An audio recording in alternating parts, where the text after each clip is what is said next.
In the episode today, I meet with a couple, Matt and Claire, and we talk through how to respect differences and how to improve their conflict resolution. Welcome to the Dr. Wyatt Show, where developing a long-lasting, happy relationship is the status symbol to achieve, and following my tools is one path to help get you there. I'm your host, Dr. Wyatt Fisher, a licensed psychologist specializing in couples counseling.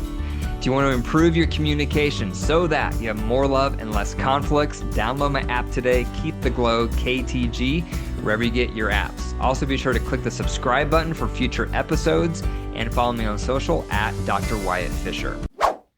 When was the last time you gave your marriage an entire day to devote all of your focus, to work through your resentments, and to rekindle your love? Well, now's your chance. My Total Marriage Refresh Conference is coming to Tampa, Florida, July 28th. This is my signature conference. I've been doing this for around 10 years. It's one of my favorite things to do because I love working with the couples all day long, helping them make breakthroughs, helping them rethink how they're approaching their relationship, and filling them up with tools and skills. Could you use some tools? Could you use some skills? If so, attend the Total Marriage Refresh. If you live in Florida, it's a no-brainer. If you want to travel to Florida, that's even more powerful because that shows how much you care for your relationship. So if you want to spend the entire day with your partner, unpacking your relationship, resolving your issues, and rebuilding your love, attend the Total Marriage Refresh July 28th in Tampa, Florida. To learn more, go to my website, drwyattfisher.com, click on Marriage Retreats, scroll down, and then click on the Florida link. I hope to see you there. So today I interviewed a couple for marriage counseling. Their name is Matt and Claire. They've only been together for a year. But within that year, even though they're going strong, they wanted some help on how do we respect differences, how do we navigate differences, and how do we handle conflict more effectively. You're going to want to listen to the end if you're interested in better conflict resolution. Here's the interview. Give a quick background. We have been dating for almost exactly a year. Okay. We both have a lot of big life changes happening. We are also 20 years apart in age. So I'm 34. He will be, I'm almost 35 in September. He'll be 56 on Saturday. Okay. And so, I think there's a lot of great things that we have in common. I'm actually in the tail end trenches of finalizing a divorce, actually. I've got a 6 and a 3-year-old, and he has a 20-year-old daughter. And so we love each other very much. We definitely see a future together, but there are some communication gaps, and specifically around the ways in which we deal with conflict, because I think, as you would probably tell us, conflict will always occur, but how we handle it is everything. So I could go on and on, but the biggest thing that I'm trying to do, make us work toward, is how do we both either share the same purposes, or at least recognize what each other's purpose is and what our long-term vision is. And, what are some key things that are important to both of us that we owe it to the other one to take interest in. And I feel like there might be some conflict there, and that's where we could use some help. Okay. And could you guys angle the camera a little more toward Matt, just so I see all of him too? That's what I was trying to do. A little more toward Matt. Okay, let's see. And I do have like a formal thing I can set up. Do you want to? Yeah, really quick. I'm sorry. I think it'll be better. And I know. Is it slipping off or something where you guys have it propped up? Well, we have this Drew, the 6-year-old's in the other room, so, but we do have a thing to prop it up. That's what we're getting right. Okay. Okay, got it. I can only see like half of Matt's face. Yeah. Got it. Okay. Yeah. That's better. Yeah. All right. Perfect. Okay, there you go. Now it's more stable. So let me just recap, make sure I'm hearing everything. So you guys have been dating for about a year. So you're not currently married, you're not currently engaged, but you're your boyfriend, girlfriend. Is that right? Girlfriend. Yep. Yep. I live about 3,000 miles away, but I've been spending, I would say, the majority of the year I have. I'm just semi-retired, so I've been here quite a bit. Okay. So you're not currently living together, you're living in separate places, but you visit often. Is that right? Yes. I would say we're as close to living together as it gets? as it gets. Okay, yeah. And so Matt, you're going to be turning 56, and Claire, you're 34, Yes. right? And you have a 6 and a 3-year-old, and Matt, you have a 18-year-old. I have a 20-year-old. She'll be a senior in college next year. Okay, yeah. So you guys are getting together, so you're kind of wondering, like, how do we make this work? How do we make a really good relationship together? And we're kind of stuck on a few topics of how to do that. Is that right? Yes. Yeah. So tell me one specific topic where you're kind of stuck on, like, we're not quite sure how to see eye to eye on this topic for our future together. Like, what's an example of one of those topics? Well, I can speak to and say that, one of the biggest, I guess, reasons why I left a former relationship was that I kind of joke, I don't think anyone would ever want to marry me because I've got such kind of, I guess, high standards in what I need in a relationship. And the main thing I want is I believe in quality time is my love language, and doing things with intention and purpose. I do not like going through the motions and getting bored. If anything, all in every way, with food, music, sex, everything. I want excitement and change and meaningful conversations. And so I've recently gone on quite a spiritual journey. And though I will say Matt is way better than anyone I've ever been with in that way, I guess I still want to. I need him to know that every day, like, I'm growing. I'm always reading things and watching things that are helping add to, like, my depth, if you will. And so I need to know that that's also on his agenda, really, or something that he cares about also. And Matt's more of a simple guy in a way, got a lot of amazing qualities, and obviously we choose to highlight those things, but at the end of the day, that's a really big one for me if I were to decide to take that next step. Okay. So whatever. Yeah, so you really love purpose behind things and meaning behind things and growth and personal enrichment, it sounds like.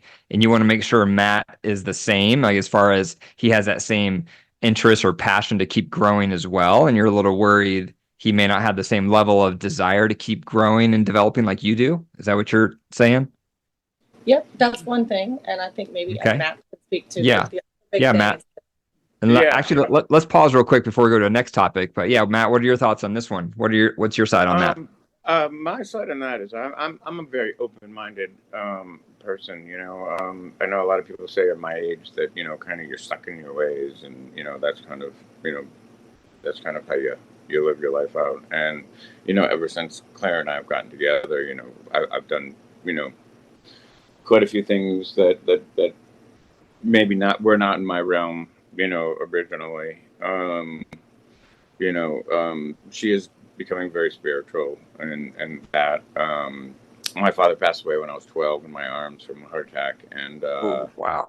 and at that point, kind of, just, my spirituality, and we can use that word, and kind of went out the window a little bit. Makes sense. And and then I kind of, at the age of 35, kind of got duped into a marriage a little bit, I guess. The girl who got pregnant intentionally turned into about a 9-year relationship, and she spiraled into a pretty bad alcoholic, and ended up, after a divorce, 3 years after the divorce, she drank herself to death. So I raised a daughter all by myself, since then. Yeah. Since 2015, she passed away. Mhm. So a lot of people have come to me and said, "Hey, what are you thinking? Why are you going back to a 3 and a 6-year-old?" And no, you're semi-retired right now. I own a marina in New Hampshire on a lake. Oh, wow. I commercial tuna fish on the side with all the guys from Wicked Tuna. So I mean, I've got stuff happening. I'm about to start a business,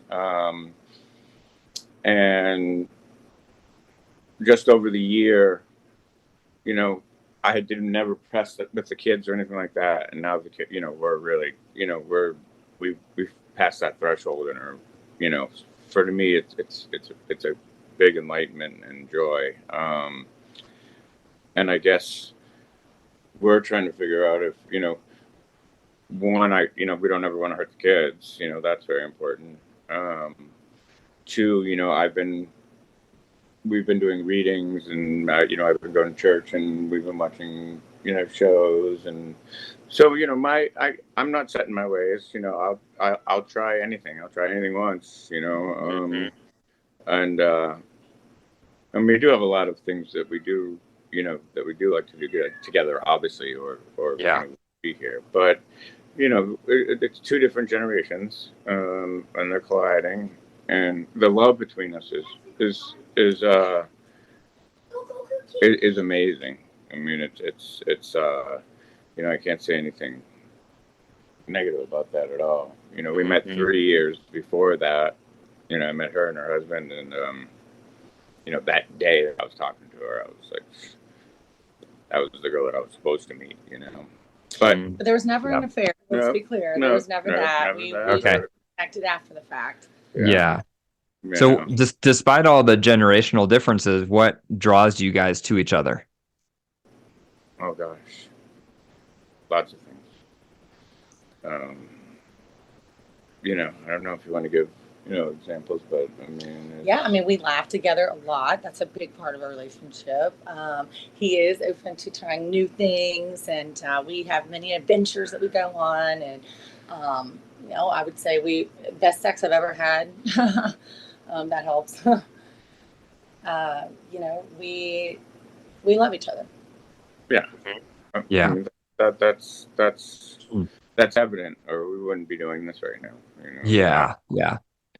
Yeah. So, I mean, a couple of thoughts. First of all, with just what I hear you describing so far, one would be this whole thing, Claire, that you brought up as far as like, you know, I'm really into this journey, and I, you know, this is like my beliefs. I want everything to be meaningful. And I think Matt's the same, but not quite the same intensity as me. And so what do I do with that? And so it really, you know, that's really I mean, it's nice that you guys are just dating, by the way, because you still have time to kind of evaluate, like, is this okay? Is this not? Are we compatible? Are we not? When you're already married, then it's like, okay, how do we make the most of this, and how do we enrich it? And so if I were to speak to any couple who's kind of describing that, usually it's a balance, right? Because on the one hand, it's unrealistic to expect our partner to be as passionate as we are about whatever it is. Right? Like, let's say someone's really passionate about baseball, and you're like, man, I wish my spouse would love baseball, you know, but they just don't. They're kind of into it, kind of not. What do I do? And baseball's like my life. I love baseball, right? You can fill in the blank with any topic. And so this is a kind of a common struggle. Like, what do you do when you're really passionate about something and it infuses all who you are, but your partner's not quite passionate about it? And normally it is that balance. The balance meaning that, well, as long as my partner is open to it, and they're open to exploring and kind of respectful of it, and open to participating somewhat in it, like, that's usually enough. But it's unrealistic to think my partner is going to be just like me in it. You know, another example could be health. You know, some people are like all about healthy eating, exercise, and it influences everything they do, and they want their partner to be as passionate about it, and their partner isn't. So it's like, what do you do? And again, it's that balance of, well, I do want my partner to be open, respectful, participate somewhat. The problem comes in when I think there's unrealistic expectations, where it's like, my partner needs to be a carbon copy of me, and if they're not, we're done, right? Because that's unrealistic. The other problem comes in when your partner has zero interest and they're disrespectful toward that passion you have, and they don't want to participate on any level. That's also a problem, because then it feels like a big divide. Like, wow, this is so much part of my identity. And if you're not even willing to participate on any level, then how can we even be together? Right. So that's the other pitfall some couples fall into.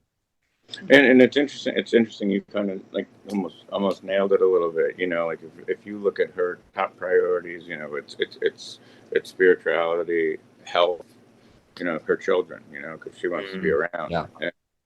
And she eats very clean. And literally, since I've met her, you know, I've always been a sports guy and healthy, etc. But I mean, I'm down 24 pounds, or I was, and Wow. I go to the gym every day, and I just got back from, my blood tests and urine tests, and he's like, I haven't seen anything like this since the last guy that did it was 35. He's like, Wow. Good for you. so there's I know there's positives in that. I'm a Yeah. etc. So a lot of those things we have in common. We cook together. We we look at the clock and it's like, geez, it's 2 o'clock in the morning. I mean, like time flies when we're together. It's just amazing. Yeah. Let's be honest here. I mean, we both love our drinks and we both also indulge. So, like, it's not like I live this perfect. Let me tell you, one of the biggest things that I want to work through, because I'm no angel. In fact, one of the biggest struggles that we share with alcohol is that for me, it's like I work so hard that there have been times where when we go out, for example, we have the same favorite band as a poster.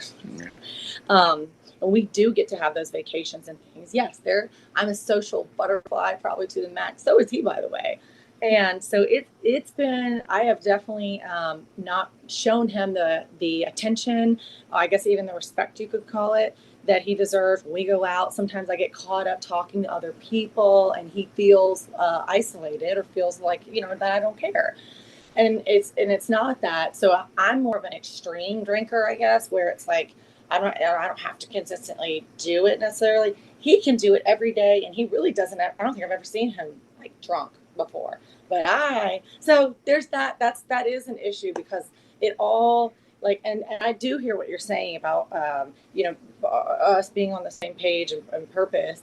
To me, spirituality, it's not just like baseball. It's not even like religion. Like it is. Like you said, it's a whole lifestyle and it's how and I feel at this point, 34 years, that I'm tired of, I don't want to do this surface level stuff. I don't want to do the drinking, the drugs, none of that. Like I just want to grow and do things that are good for my children and our health and our, so that's the kind of the biggest thing that I would love to put some intentional practices into place to help us both feel good about just baby steps toward having the same vision with that. And if it means quitting drinking, then that's okay. It's she's very ADD, so kind of all over the place. And I'm a pretty fun guy too. But she kind of goes off and gets just lost. It means so like disappears. I mean, literally. And that's something that I'm not a jealous person. I'm not jealous. I don't think she's doing anything like that. It's more of, just, either trying to find her or making sure she has her phone or, whatever it is. It's Sure. And that can be wearing and difficult sometimes. Yeah. Yeah. I mean, all relationships have rubs like that where, hey, this behavior you're doing is bothering me or hurting my feelings. Can we talk about it? Can we strike a compromise? And so that could just be one of those examples. Like, yeah, when we're out, we need to develop like similar expectations when we socialize, when we go out in public. And it's probably going to be a little bit of what Matt wants and a little bit of what Claire wants so we can meet in the middle. And now we're approaching it with the same expectations. And, they say, one of the quotes I love is, it's not about how compatible you are, but it's how you deal with incompatibility. That's more important. Because all relationships start off where you feel like we have so much in common and it's amazing, right? We have everything in common or all these huge things. We love this. We both love that. And on average, the longer you're together, the more you'll notice what you don't have in common. And that's just natural. Right? That's common. But that's where that phrase comes in, which is it doesn't matter how compatible you feel or not, but it's how do we deal with these areas where we don't feel compatible? And the solution there is we meet in the middle. Right, we compromise and we try to strike win-wins where it's a little of what one partner wants and a little of what the other partner wants coming together. And it's also in your wiring, right? So Claire, you might be that person who goes for those high highs and you kind of like look for those mountaintop experiences, and that just makes you come alive, right? And you're into one, and then you may kind of the newness may wear off, and then maybe you're on to the next one, or maybe you just stay with whatever you're passionate about, and that might just be how you're wired. And Matt may be more kind of in the middle, like he experiences some highs and some lows, but more perhaps in the middle zone, and you might be more prone, Claire, to like the high highs. And so that could just be a temperament difference also with how you're wired. And so just make sure you're not mislabeling like, oh, I want my partner to be experience my high highs like I'm experiencing. And because they're not as passionate or not into it as much. It may or may not be that. It might just be like, well, within their temperament, when they're passionate about something, it may look different compared to when I'm passionate about something. And so just kind of, it's easy to, not that you guys are judging each other, but it's easy to, oh, I wish you were like me, right? That's common for a lot of us. Like if you're just more like me in this way or this way, life would be so much better. But switching that to more of that respectful of like, well, that's just how you're wired. I'm wired this way. You're wired that way. Let's just enjoy those differences and celebrate those. And again, put our energy into how do we strike compromises in ways that are going to work for both of us. Yeah, it's interesting. Claire does a ton of research and things like that on everything, and she had us do these personality tests, just to see, and we were dead center. Myers-Briggs. Myers-Briggs, exactly the same. Or Interesting. ENFJ. ENFJ. Good. Yeah, the other one to try out if you haven't already is called the Big Five. Oh. So if you go to Google and just type in NEO, which is NEO, Big Five, that's actually more research supported than the Myers-Briggs. And it'll go through these 5 pieces of temperament. And they say each of those 5 are 50% genetic. You're just born with it. The other 50% is how you're raised. And so as your nature mixes with your nurture, your temperament's relatively set by the time you hit adulthood. But as your environment continues to change, some of your temperament will change also. But it's good to hear how much you guys had in common, because it feels good to know like, wow, we have these core areas in common, because that does make relationships easier if you have core things in common with your partner. Oh yeah. I mean, and the things we do, I mean, I look at some of the relationships out there and I'm like, I actually think we have it pretty good. I mean, we sit and we cook, I used to be a big TV guy. I'd always have a game going on in the corner and, et cetera. I barely watch TV here. We're cooking together. We're doing the backyard. We're cleaning. We're doing, driving Games, the kids games. Acro yoga. All of it. I mean, Yeah. it's and we're dying to go on a retreat together. We think that would be very healthy. A sober retreat. Yes. And but I do get a lot from my friends. They're like, geez, you're retiring.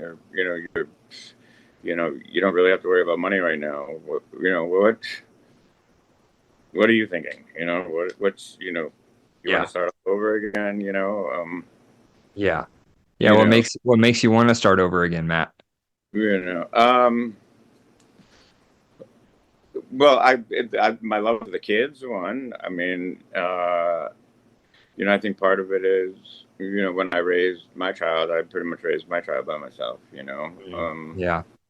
Not even, I wasn't even opposed to having, even at my age, another child. And we're not really planning on, we may engage after her divorce, the marriage thing.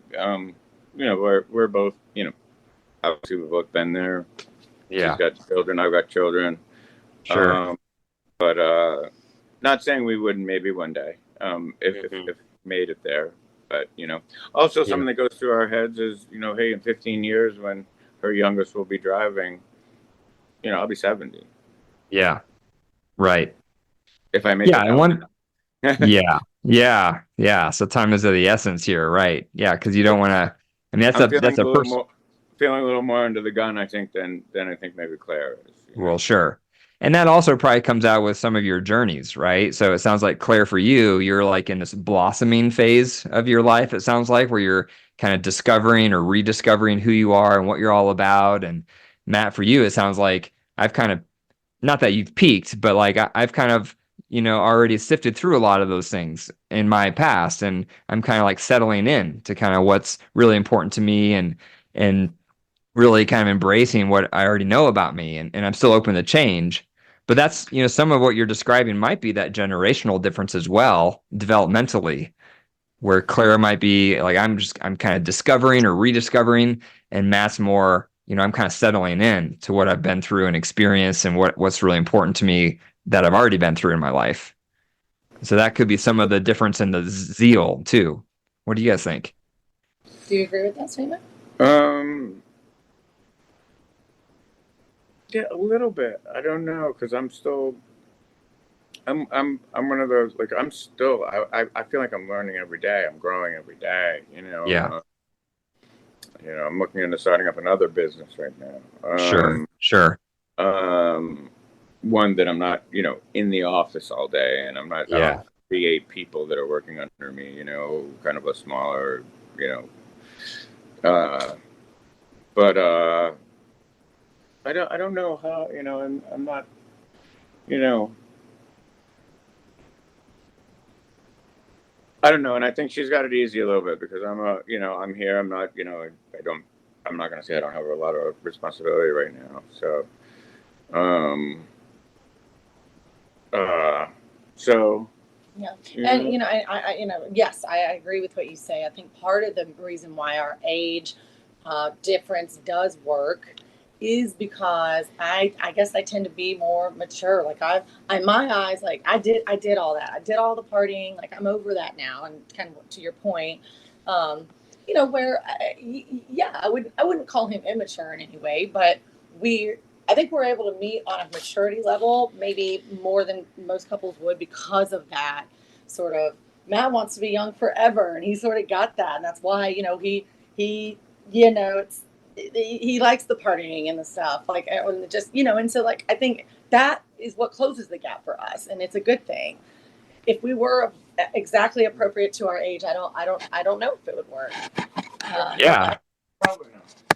Yeah, that's interesting, right? So it sounds like, Claire, for you, you're kind of like an old soul, so to speak. Like, wow, like I'm more mature than my years, and Matt's more of like a young spirit. And so you're saying, like, in that way, we're really compatible and we really match up. Yes. One thing that's good too is that you guys are asking all these questions, right? I mean, you're only a year into your relationship, so this is brand new still. And the fact that you're just exploring and questioning and asking, I mean, that's a really good sign. And usually the recommendation, as you guys may have already heard, is it's ideal to date at least 2 years before getting engaged and going that next step, or before getting married, just because you want to give your relationship enough time to go through highs and lows, go through challenging moments or have conflicts. Keep learning about each other. Keep learning. Is this a safe person to really invest in emotionally, right? And the more time you're together, the more you'll know that, because you'll be gathering data about each other. Yeah, and Yeah. obviously I've been around longer. Just in the year that we've been together, we've been through, more than I ever went through with my wife in 9 years. Wow. You Yeah. know, so I mean, just different things. My mom Sure. dying, Yeah. Health things, all kinds of stuff. health issues. Mhm. It's pretty amazing, and I do agree with you about that. But like I said, sometimes you feel like you're under the gun a little bit, I guess. Yeah. My phone calls are a lot different than her phone calls when people call. She may get invited to a wedding. Usually I'm going to a few, Matt, I can't see your face too well. It's I'm kind of slid off. I'm There we go. sorry. It's okay. Yeah, Matt, what do you mean by you feel under the gun? Just I guess in the age thing, I think I don't care how old she is. I really don't. For me, it's it's how I feel. Here. Sure. But at some point there are going to be challenges. Yeah. And their divorce. I thought we all thought it was going to be over a long time ago. Mhm. It doesn't bother me at all. I mean, I'm actually, I know her ex-husband, but it's and I'm not asking her to be, for engagement or anything like that. We're just trying to figure out how we can connect. She likes that I'm older. She's learning things from me. I'm not, I don't know a lot about spirituality and religion and that, and I'm learning because I know that it's really important to her. And most guys, I think my age, would be a little closed-minded and not really. Yeah. But I don't agree Good. with that. well, I don't. You don't have to agree with it, but I'm thinking, somebody my age is probably already figured out their, or whatever, Yeah. Yeah. Yeah, it seems like on average, the older people get, the more set in their ways they become on average. But it sounds like you're more an exception, Matt, where even though you're 54, which isn't old at all, but even though you're 54, you're less open in your ways. Like you're open to exploring and open to new things. And so it does seem like you're more open than most. I'll be 56 on Saturday. Sorry, 56. No, Yes. that's okay. I know. It's just like, Yeah. Can I ask a Yeah. quick question as it relates Yeah. to you Yeah, what said other 2 questions? years. You said 2 years. What about moving in together? Is that something you see typically, and how does that often work out? Yeah, there's pros and cons to that, and there's two sides of the argument. Some people say you should move in together to kind of test the waters and see if it's really going to work and see if you're compatible. And then other people say if you really love each other and you're committed, then why are you testing the waters? And there has been some research I've read before, and it talks about how, like, if people move in together, they're actually more likely to get divorced eventually. And they said it's more about because they're not really committed to begin with, because they're kind of testing the waters, and so they're more likely to bail if it doesn't work out because they've kind of had this mindset from the start of just testing the waters and seeing if it's going to work. So it's really if you want to move in together before you get married, because people argue from that on both perspectives on kind of what's the recommended approach. How do you guys feel about it? Yeah, and we keep using the married thing. I could be engaged for 20 years, and Well, a lot of couples are doing that more and more too, right? Where they don't get married and they just move in together, and they're as if they're a married couple. They just don't officially have that marriage certificate. My thought is, if I do move out here, and she's spending $2,000 on a mortgage and or renting, and I'm, and I've got a mortgage. To me, that seems crazy. Yeah. Why? Financially. But that's financially. Yes. So, and I True. don't want this to be, a complete financial thing, but those are things that I do think about, Yeah. And Yeah. then you're spending half the time here. Yeah. I mean, and especially with kids involved. So then you have to pump the brakes also, just to be cautious, right? If you're the one with the young kids, because there's a higher risk. Like if I am dating someone and they move in and I have young kids, it's more likely they're going to get attached. And then worst case scenario, if the relationship doesn't work out, it's going to be even harder probably on the kids if you have a live-in partner, compared to if, we don't live together for a longer period of time until we really know this is it. And then we make that commitment, whatever that commitment is. That just adds another layer of caution for a lot of people and sensitivity with, how quickly should we move in together if we do at all when there's young kids involved. And that is a big thing. Having the children involved is big, because we are becoming very close. Yeah. Yeah. Um, Yeah. And that's normal, right? Because they're young and they're attaching. And what's that, Claire? Were you going to say something? Oh, I was just like wanting to. This is the control side of me. That's like, okay, I want to get tips from this doctor now. Like, okay, cool. Yeah. I said, usually you talk more. I'm like, what? Yeah. Oh, go ahead. Go ahead, Claire. What else do you want to ask me? I'd love to know some applicable sort of things that we can start with this week that would allow us to, let's start with handling conflict. I know that we have not touched on that much. We don't have a lot of time, but I'd love to know if there were some practices that we can put into place now that would help us to not blow up so much on each other. Oh yeah. Big one. Yes. Go to Google and type in mini reunite tool. You can do that now, or you can do it after we hang up here. We're just writing this stuff down. Okay, yeah. So the reunite tool is my big tool I use for conflict resolution and resentments for couples. The big reunite tool, that's for long-standing resentments. Okay, it's more thorough, it's more extensive, and so you use the full reunite tool for patterns of behavior your partner has where you have resentments. That's the full reunite tool.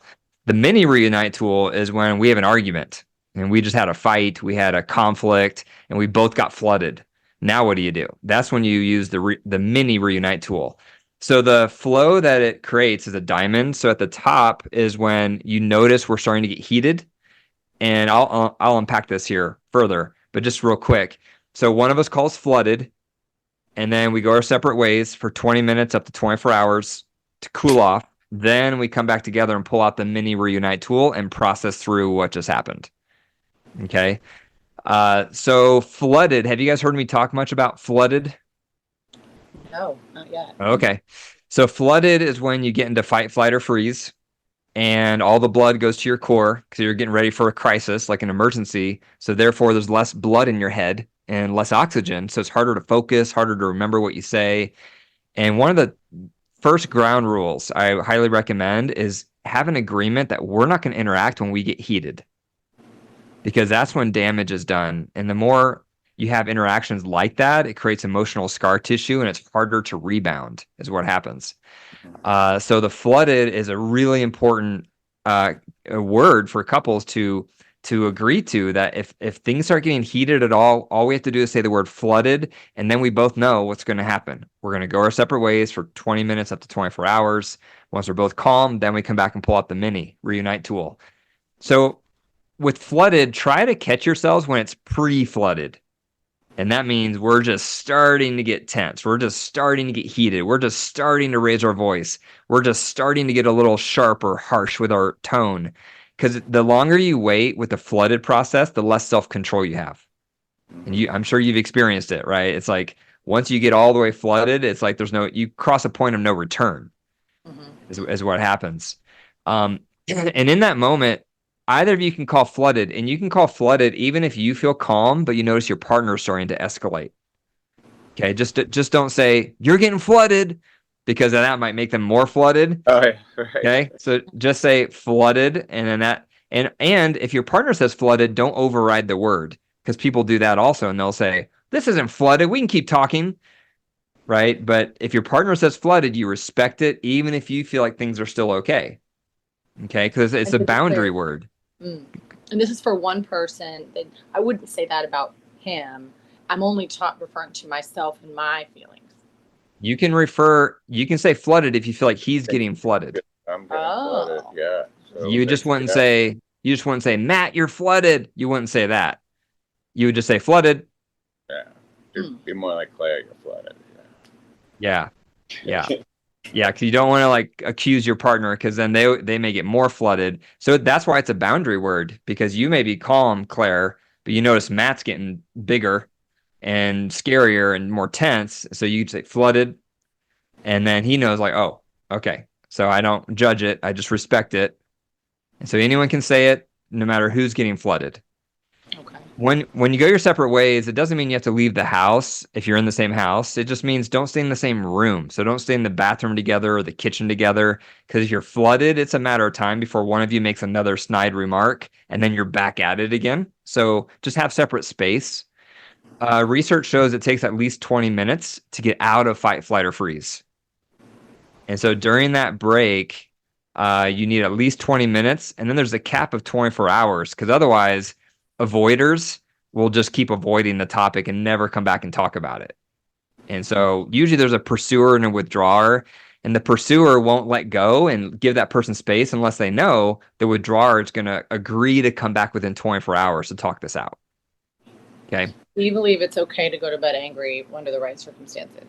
I do. Yeah. Just because you don't want to force a conversation if you're still flooded. And so if people have a hang up on that, like, oh, we shouldn't go to bed angry, I just remind them, it's not nighttime somewhere else in the world. So just remember, it's okay.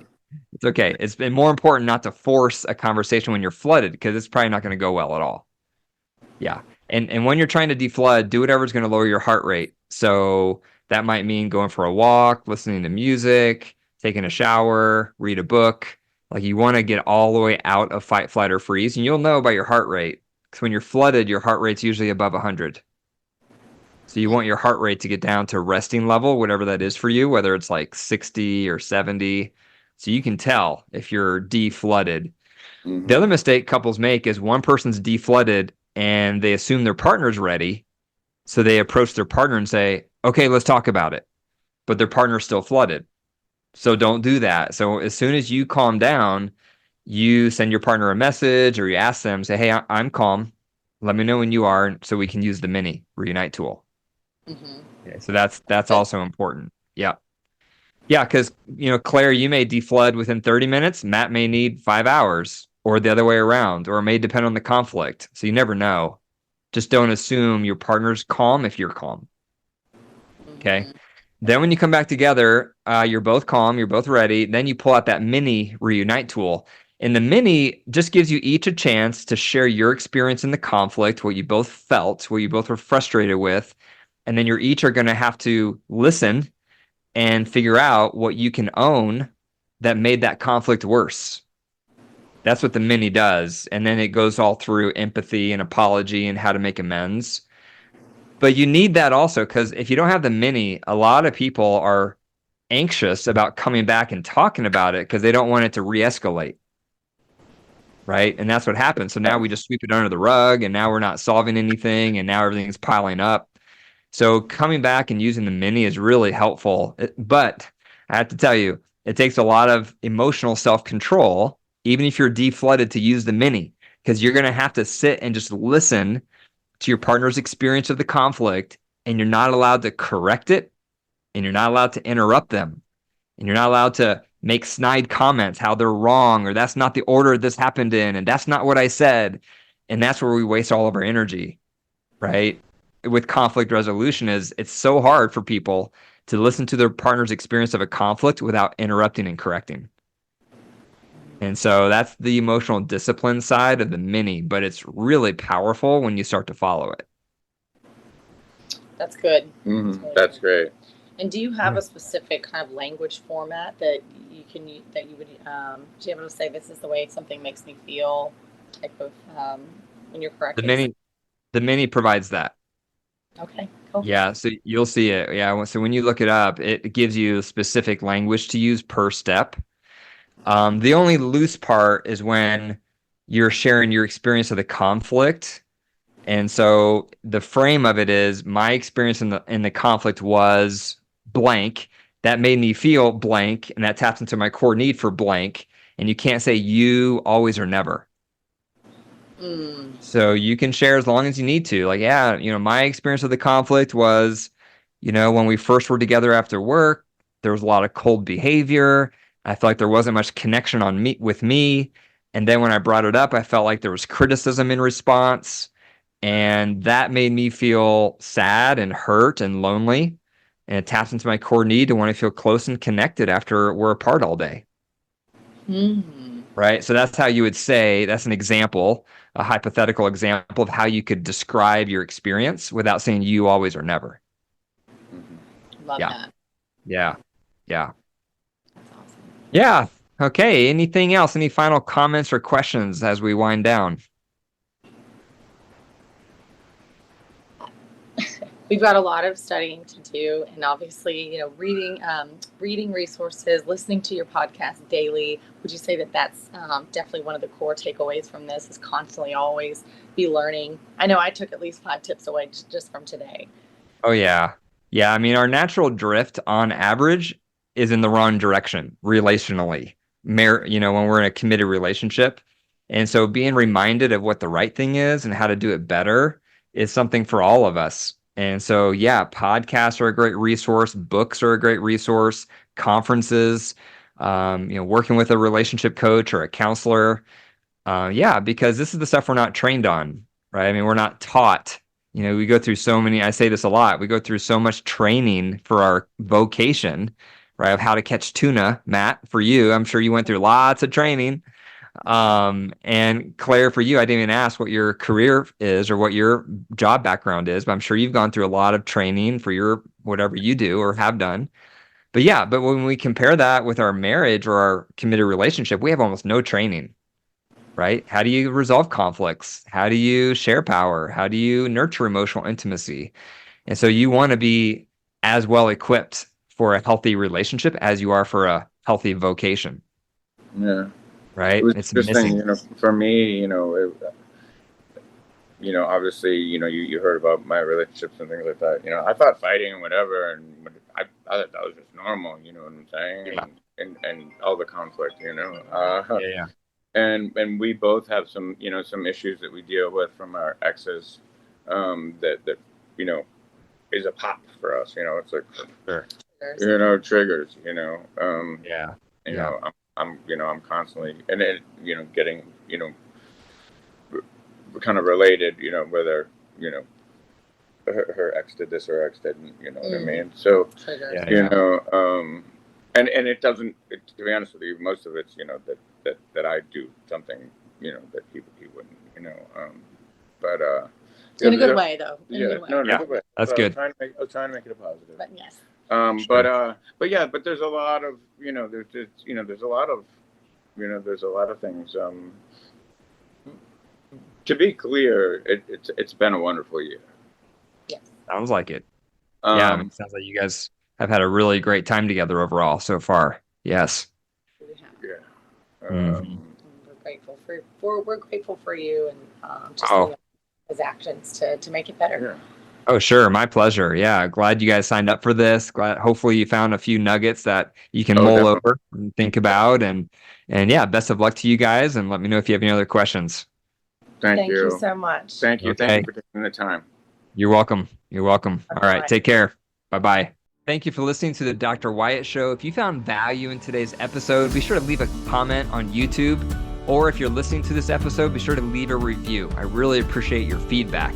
Also, if you'd like for me to give you and your partner a free couples counseling session on the show, send me an email to info@drwyattfisher.com.